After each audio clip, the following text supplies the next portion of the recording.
What is up, nerds? Welcome back, random internet person here, back again. Uh, Guys, huge engagement on the last video. Normally, I have a super low tier, low effort channel. I just stream random times, random days, and then upload them to YouTube without any sort of editing. Normally, I get between 80 and 1,000 or 100 views, and then man, it was like 13,000 for this. And I think just people are seeing screenshots and videos of 2.7 and are curious about it. A lot of questions in the comments about it compared to IL-2, realism, and stuff like that.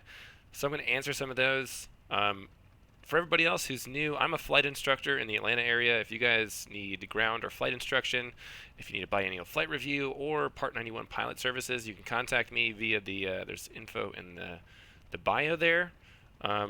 I don't have any experience with tail draggers, so take everything I'm about to say with a grain of salt. But number one, realism. I don't know exactly, compared to IL-2, how it stacks up. I've also never flown a plane with this much horsepower. And like I said, I don't have any experience with tail draggers. That said, torque is well modeled, particularly for these airplanes that do have incredible amounts of power. And we'll talk about that a little bit more in a second, as well as P factor. I don't know if IL-2 has those things, but from a pilot's perspective, it is in the game and it is well modeled, and it's something that makes them incredibly difficult to fly, particularly the Bf-109. Also, nerds, before you report me to YouTube, remember this is a World War II airplane, so it's not hate speech, jerks. Anyway, so let me get this thing started up and warming up, and then we'll talk about what is going on. So let's crack the throttle here. Fuel pumps on. Start to prime this.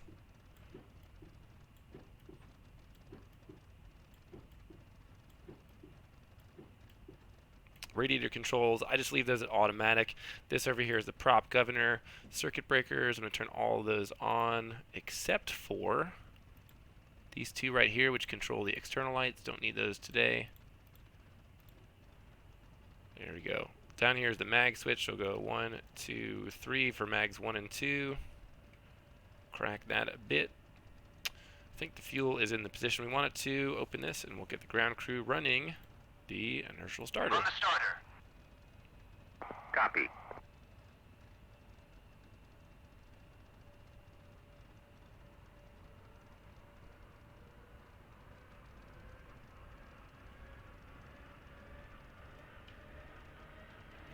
Generally don't need the toe brakes. As long as you keep it at a pretty low power setting, it's not going to roll when you take off, but just keep your eyes out the window in case it does. Clear. Pump the throttles as we're rotating the prop.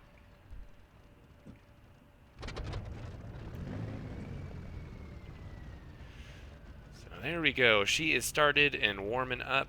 You could probably hear that whistle. Sounds really good. That's one of the things that makes this airplane more difficult to take off than the other Allied warbirds. I don't know about the other ones precisely. I've got the P-47, the P-51, and the Spitfire. All of those obviously supercharged. This one actually has a turbo. The superchargers don't usually work at low altitude, even if we have them on. Like with the P-47, you can tie the supercharger to the throttle, but you don't get a lot of power from it at low altitudes because of the air density. This one, the turbocharger actually works at low altitudes, so we can even flip on the war emergency power.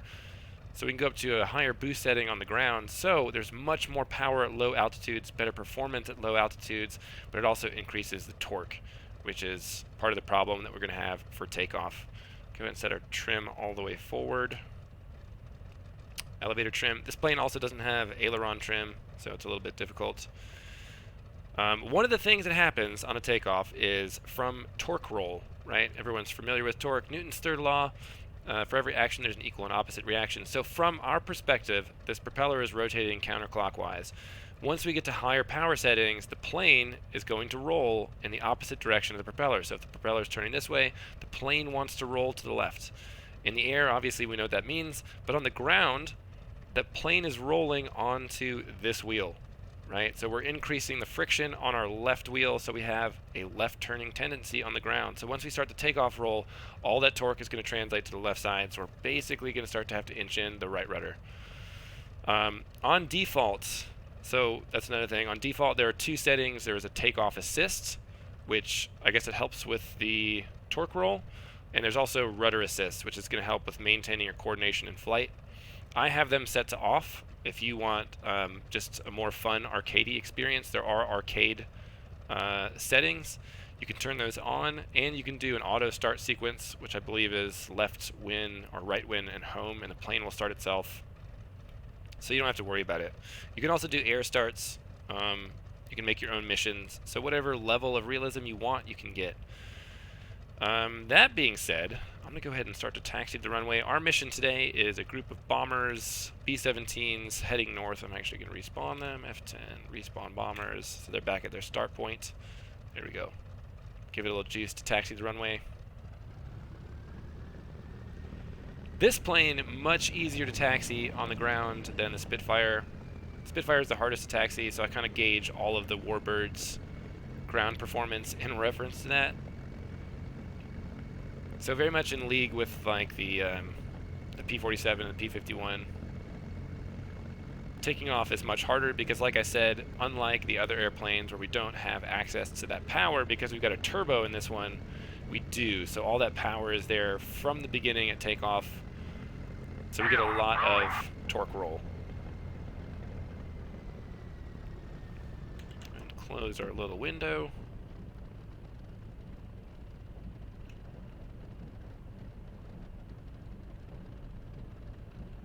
And I want as much runway as we can get because I think there's only like 1,700 feet. Which should be more than enough, but taking off in this thing is just an abomination. It's hard. Oh, okay, after you. Bye.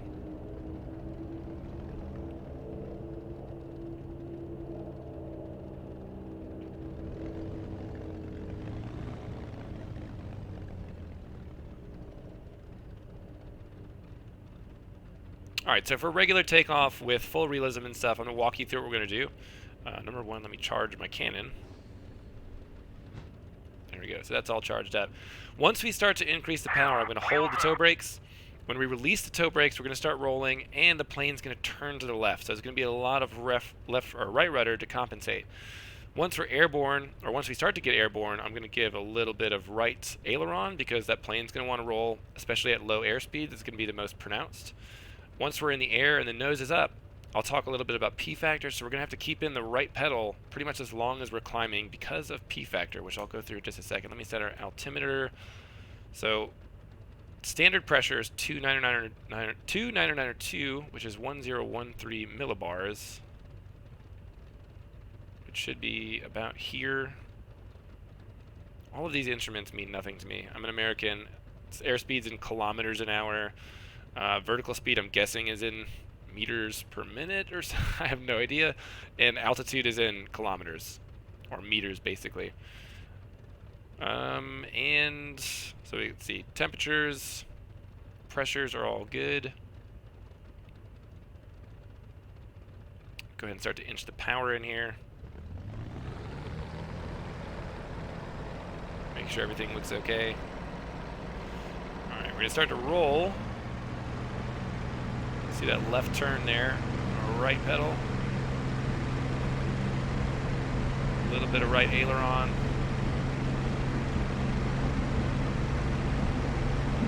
Tail wheels up.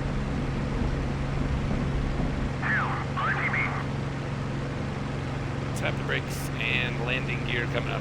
Alright, that was, I mean, better than I expected. This plane's incredibly hard to take off.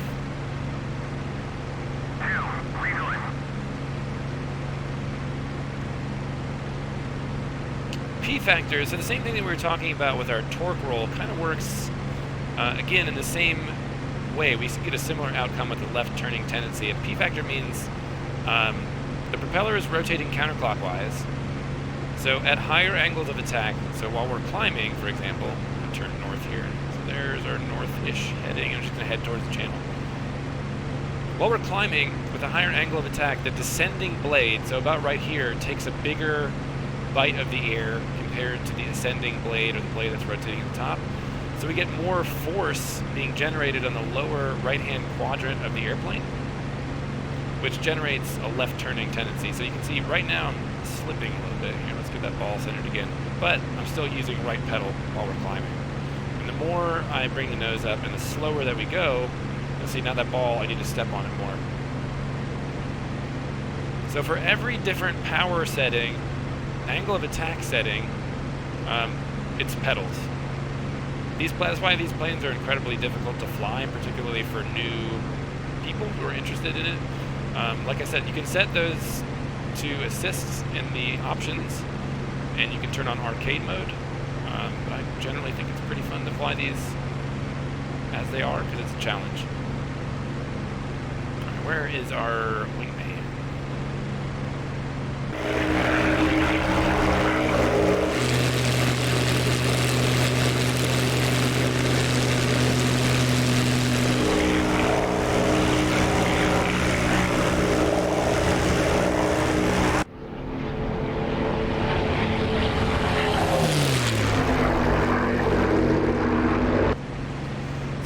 Guys are up at like 16,000 feet, and generally what I've been doing, and I don't even know what the power settings are here for this, they don't even use regular RPMs. What I've been doing is about 1.4 for climb, which I'm guessing is manifold pressure. I'm not sure what the measurement is there. I really need to do a little bit more research. I mean, I can fly this plane, but I don't generally know that much about it. It's really foreign to me because of the way that most of the Allied planes are. But like I said, because we have a turbo at low altitudes, we actually get a lot of power. So right now, that's our boost setting. If I bring the power up, we can actually get the boost at low levels. So let's just inch it up and see what happens. You can hear when it kicks in. So now I'm increasing my right pedal because we're increasing torque and P factor. And there's the power. So it just kind of goes crazy. We don't need it while we're climbing, so I'm just gonna get us back to 1.4. Pitch for about 300 kilometers an hour.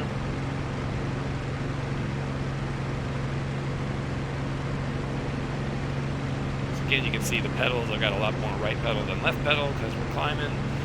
And once we level out, it's not too bad. But once you get into a dogfight, it's kind of like a helicopter. You're just all over the pedals. And I've got to also do some mental math in my head for this to figure out. You know what? I'm flying heading 210. That is the exact opposite direction. I'm going to go north.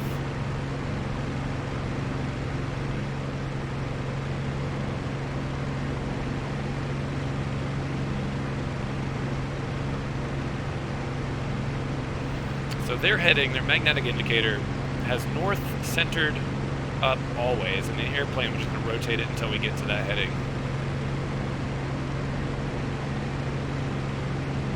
A little bit of a skid, so take a little bit of that pedal out.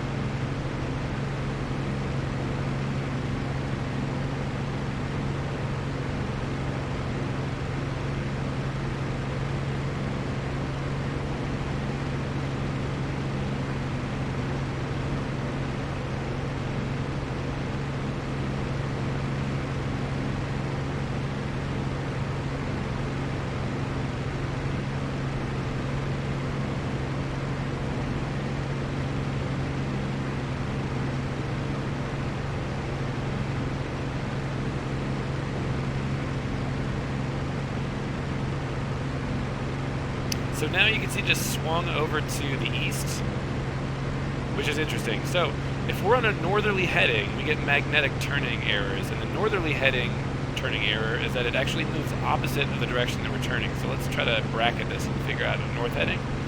If we're straight and level, it'll indicate a normal attitude.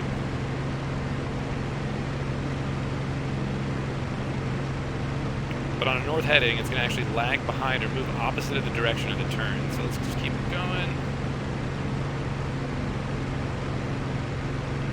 Try that. So it's 030. Oh no, I don't think there's a directional gyro in here. I think this is all magnetic indicator. But I can also see the channel out there now, so I know that we're heading roughly in the right direction.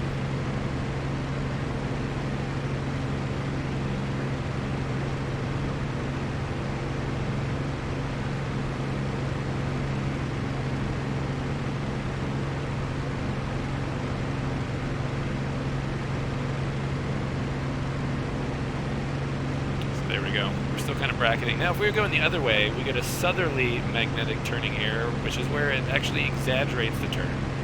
So if we were turning to the left, it would actually lead the turn. So we'll probably see that while we're coming back trying to find the airfield.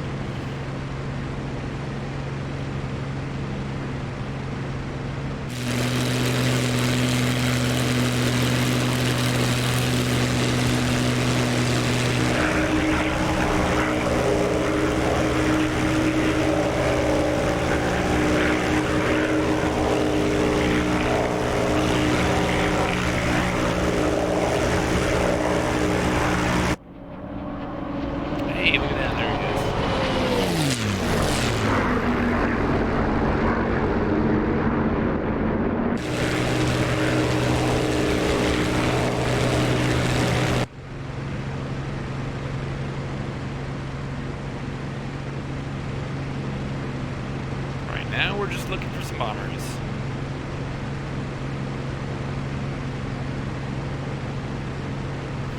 So we're at 5.5 kilometers. So that's, I'm just going to do some rough math here. 5,500 meters, so 15, 16, like 17,000 feet.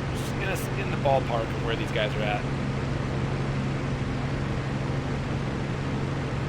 And I've never changed the trim. I'm at full forward elevator trim. And I'm still having to keep a little bit of forward pressure on the stick. Try to get our ball centered again. Looking for bombers. So they're going to bomb Calais, and I know that along the coast there is flak, so if they get close enough, we should be able to see the flak burst too. Let's get above this cloud.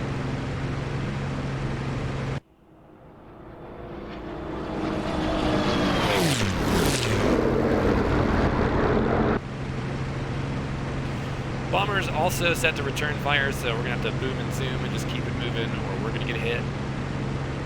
It's difficult to aim this, too, because you got to lean your head over here to the right so you can see the reticle.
Get below these layers just in case. We're in between.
there's the English coast. I think I'm just going to kind of orbit around here, probably on top of the clouds, and hopefully I did my conversions right, and that's kind of the altitude they're expecting to be at.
Don't want to cheat and use the F10 map, but we may have to. These guys might have slipped by us.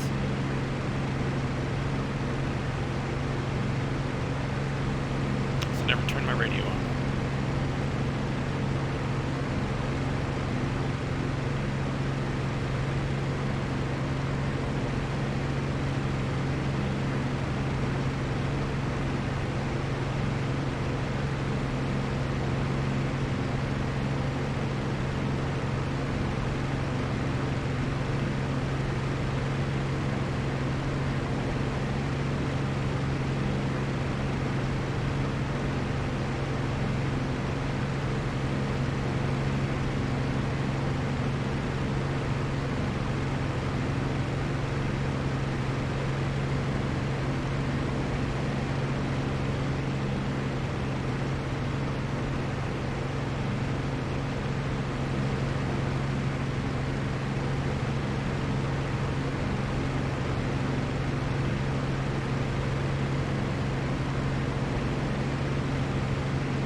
In between these layers, maybe like 60 degrees to our left.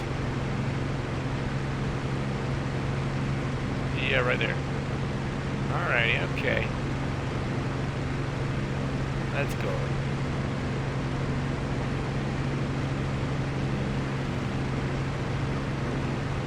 Best strategy usually to try to attack from the top. So, let's see if I can get one or two without getting myself destroyed. They are B-17s, there's a lot of guns on those guys. Stay up here until we got positive VID.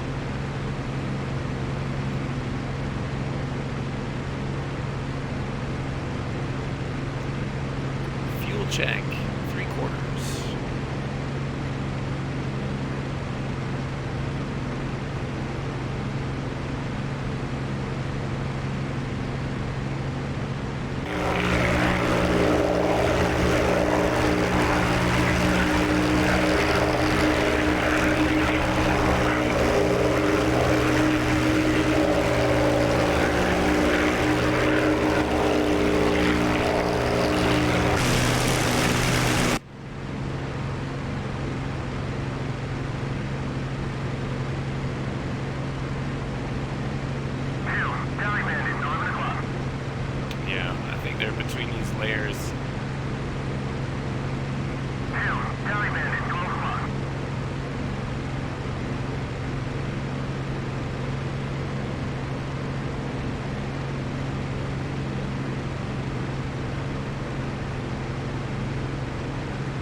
probably under us right now.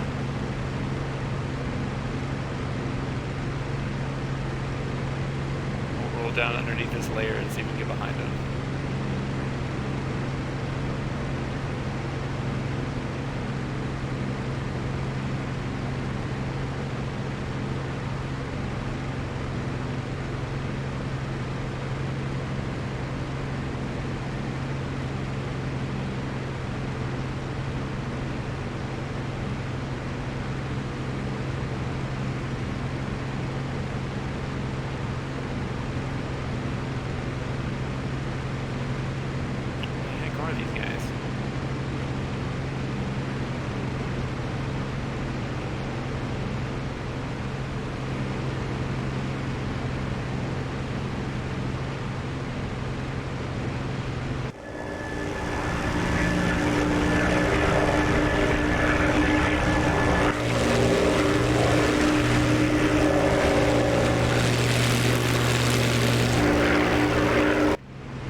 I have completely lost visual.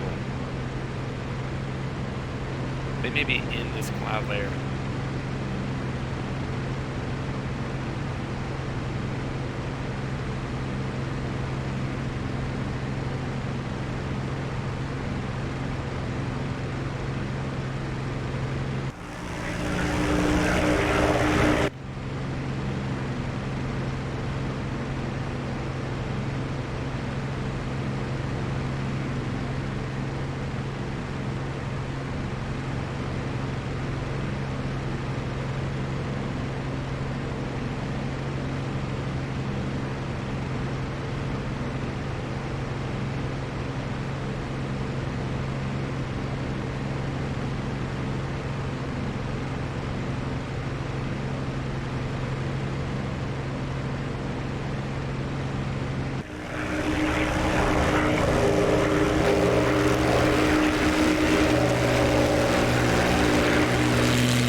Back below the clouds, I guess. I don't know if these guys are completely slipped by us.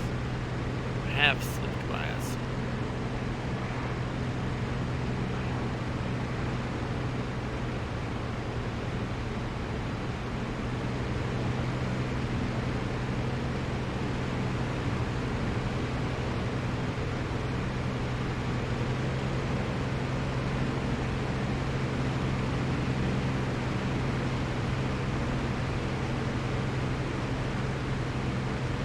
F it. F10.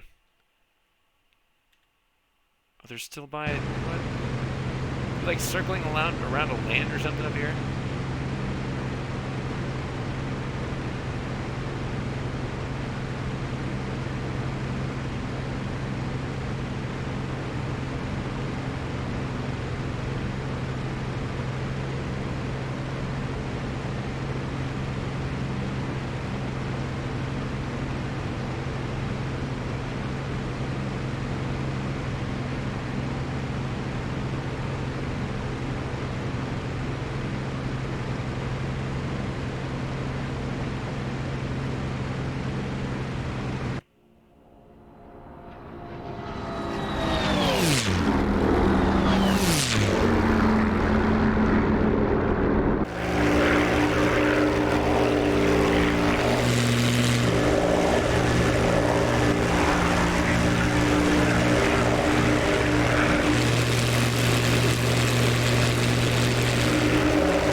above or below the cloud, friend?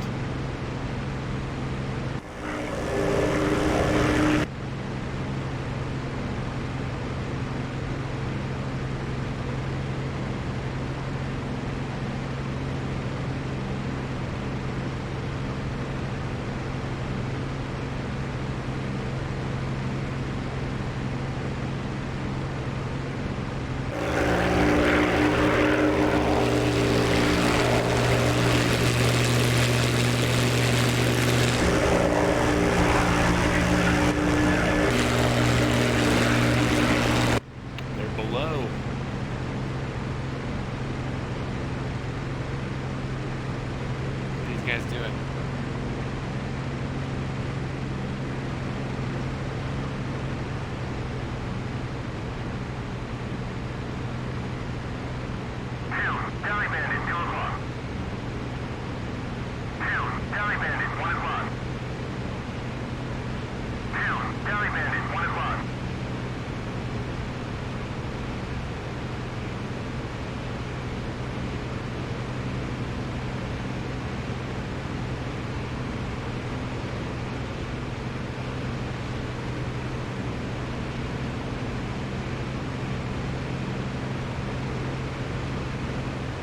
Still got nothing. There they are. They're trying to land or what here?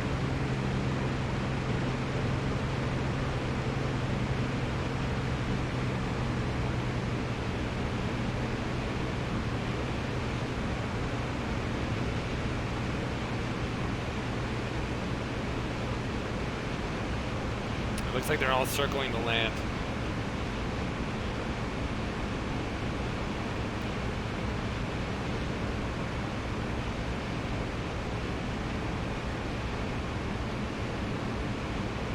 Guns not firing. That's why.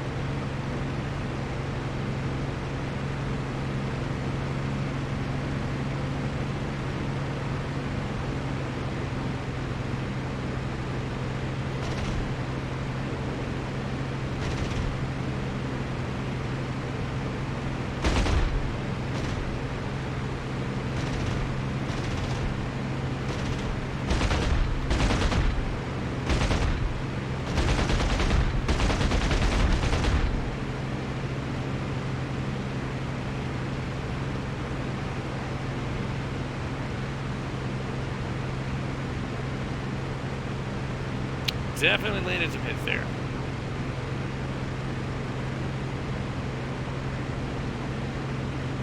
Yeah, the roll axis feels pretty unstable right now. It's like just that left wing.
parachuted out of there.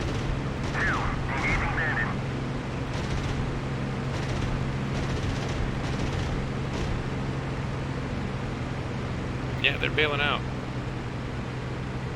Jeez. Carries quite a few crew. I'm also out of cannons.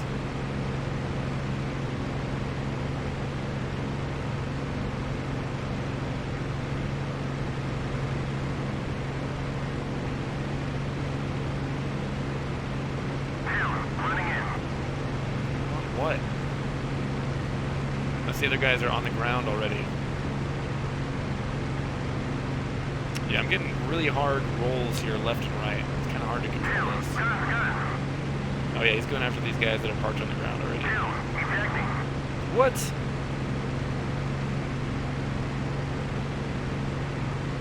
What happened? What? I'll just straight, maybe they're just shooting at him from the ground or something? My wingman's dead.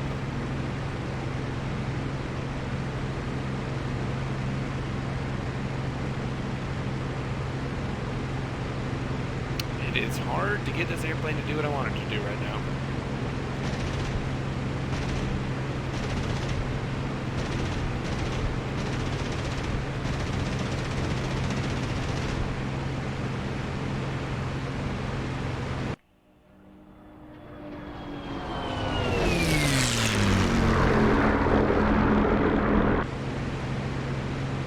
So these two guys right here are the ammunition remaining indicators. I don't really think we have got much. Did some damage to one, killed one. Wingman's dead. What's the fuel situation? Oh, quarter of a tank. Oh boy. Okay. Let's try to head home. May have to just find any airbase. Or put it in the field.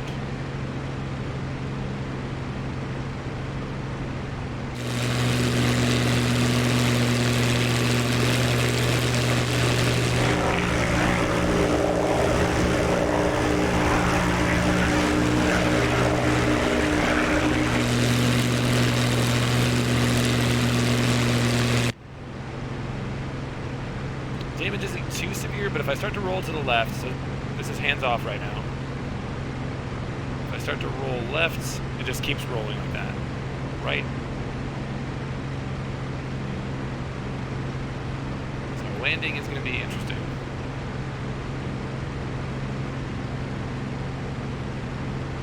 And I have to move the stick like maybe 5-10 degrees left or right of center to even get a response.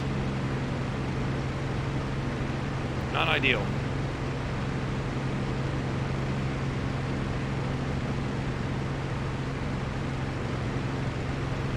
I'm going to cruise climb as best as I can so we can still maintain some visual with the ground.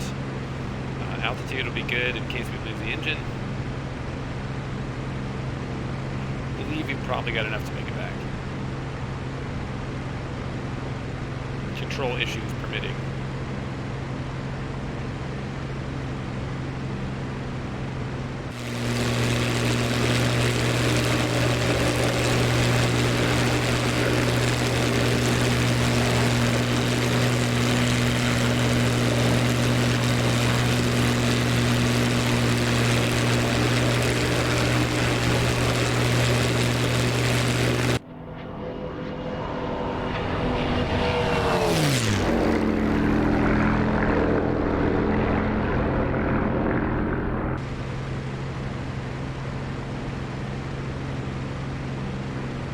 So we flew out of St.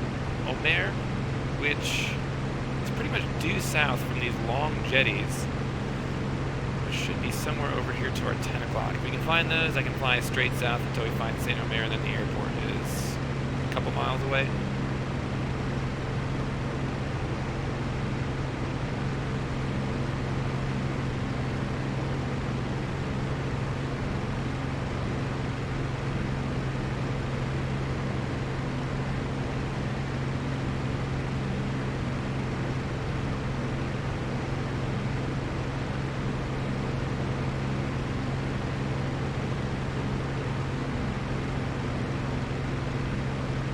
Right now, some aileron trim would be great. Again, you can see how much control I'm having to do just to get the nose and the wings to stay where I want them to. Easy, easy. Put our pilot body back on.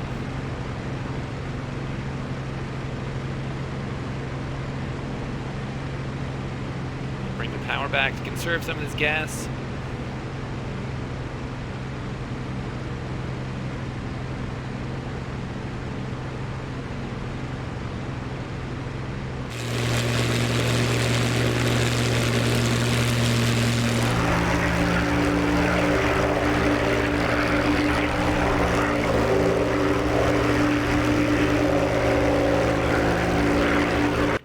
Jetties that I was talking about are just off the nose right now, so as soon as we make landfall, we're just going to turn straight south right there.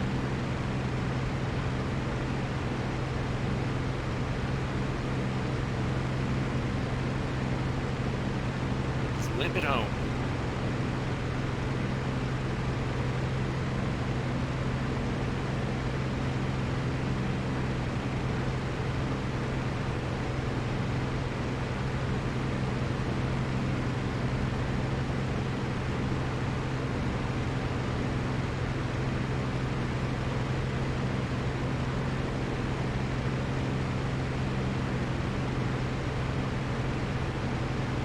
It feels like a lot of control pressure just to get some aileron movement. Once it's in and I recenter it, it stays where it's at.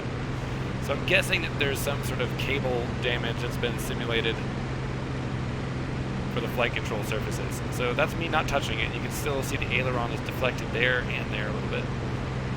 Stays deflected even though it's centered. Not great. Not great.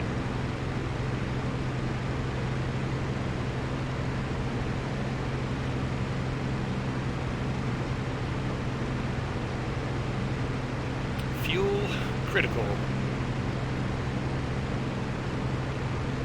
Definitely be declaring an emergency in real life. Come on, guys.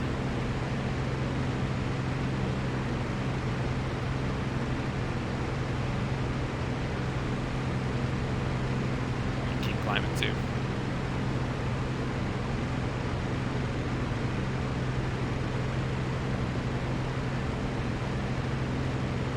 Alright, the other thing, Saint Omer is near some marshy land, so we should be able to see some water reflecting.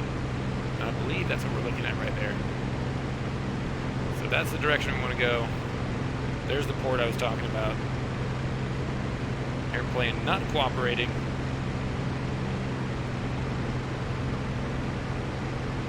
If we have to dead stick it in the field, winds are from the southwest.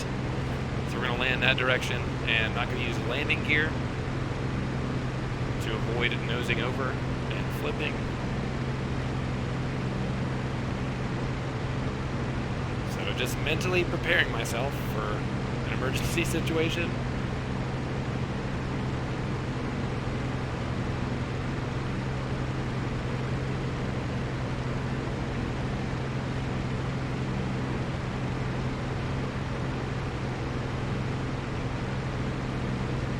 Alright, so I think that area right there, which looks like a city or something, that's probably Saint Omer because I can see the water around it. So we're going to go that way.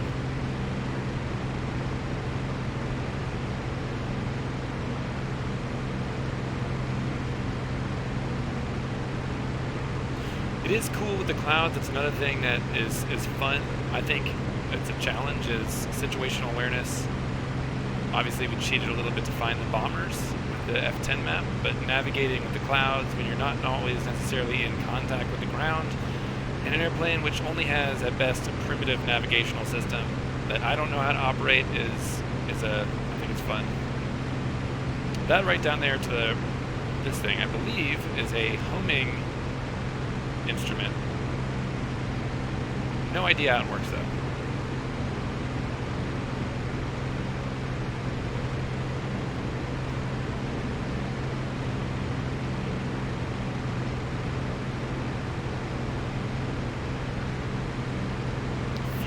Still uncomfortably low.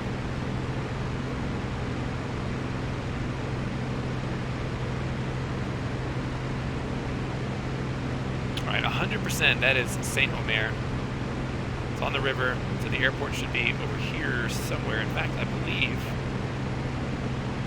I can see it. So we're going to keep on this heading. We fly overhead Saint Omer. I should be able to turn a right base for whatever that runway is that we took off from. Or basically enter on a right base for that runway.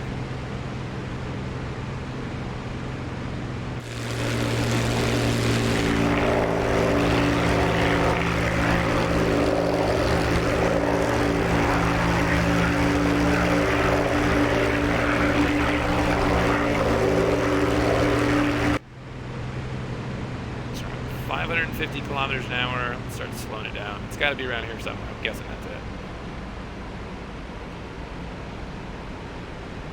The other thing is going to be, are the flaps going to deploy at all, or will they deploy symmetrically? So if we start to get a whole bunch of crazy roll when I put the flaps down, I'm just going to retract them.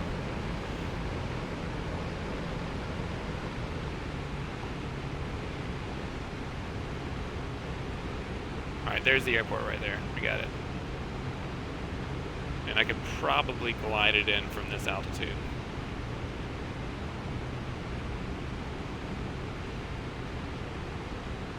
May have to do some S-turns to bleed some speed and altitude.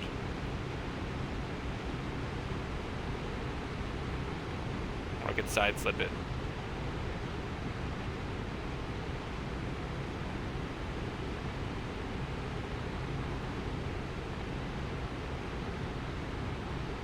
I'm gonna try a side slip.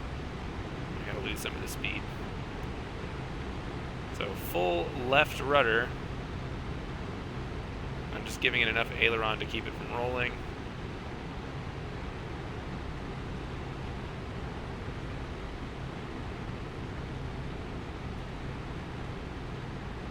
Alright, let's start turning in. Pull a little bit of AOA to bleed some speed off.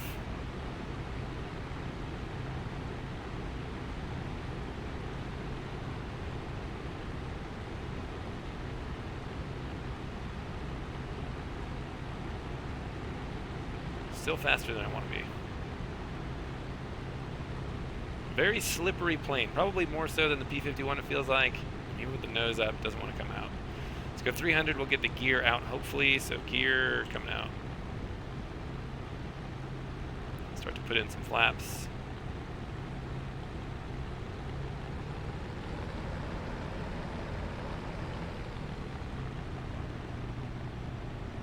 I want to be about 200 for an approach. Flaps feel like they're coming out symmetrically. I got 2 green.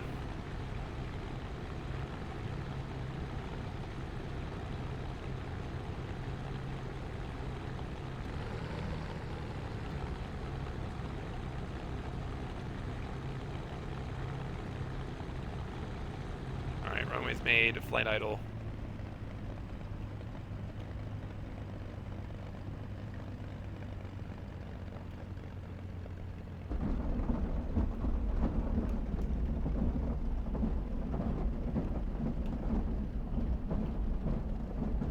Gonna hit a fence, maybe.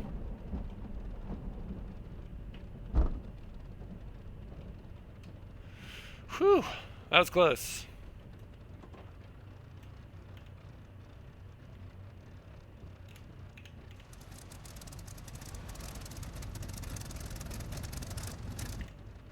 Back taxi and park it, hopefully, where we left off.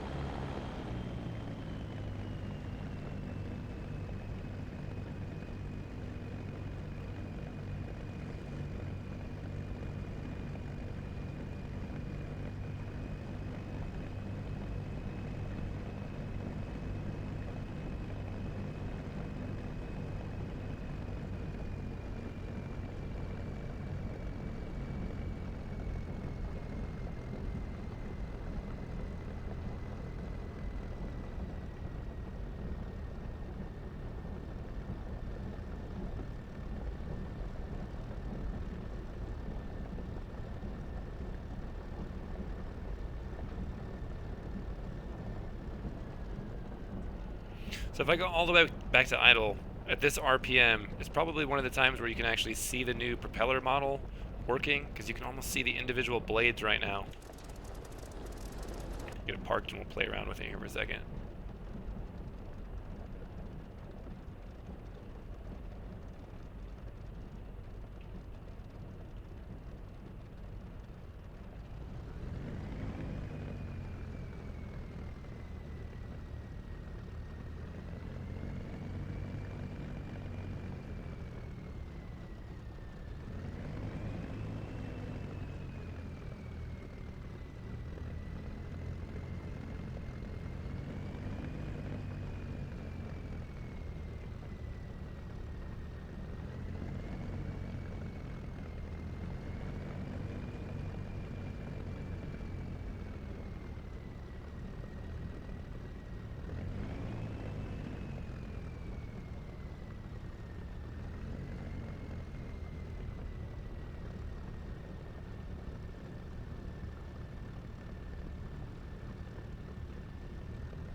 We're back, boys.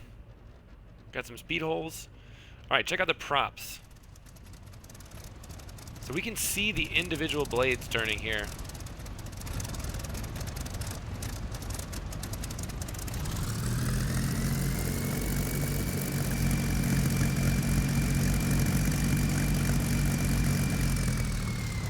And back to idle. That is freaking cool. That is really cool.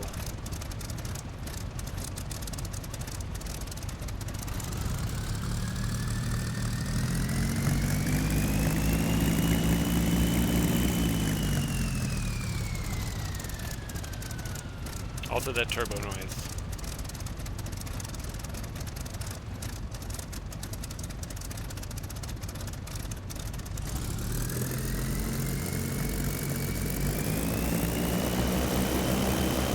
Alright, see if I can get the tail wheel off the ground.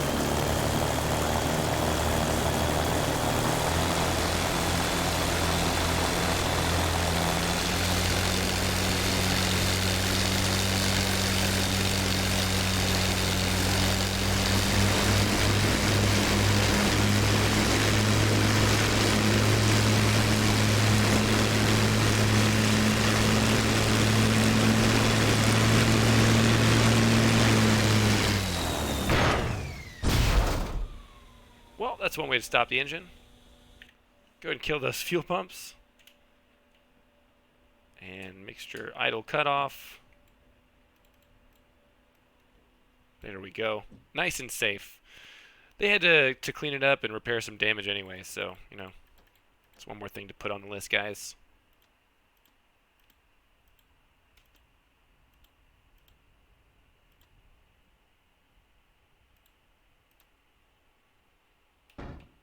Signal flare.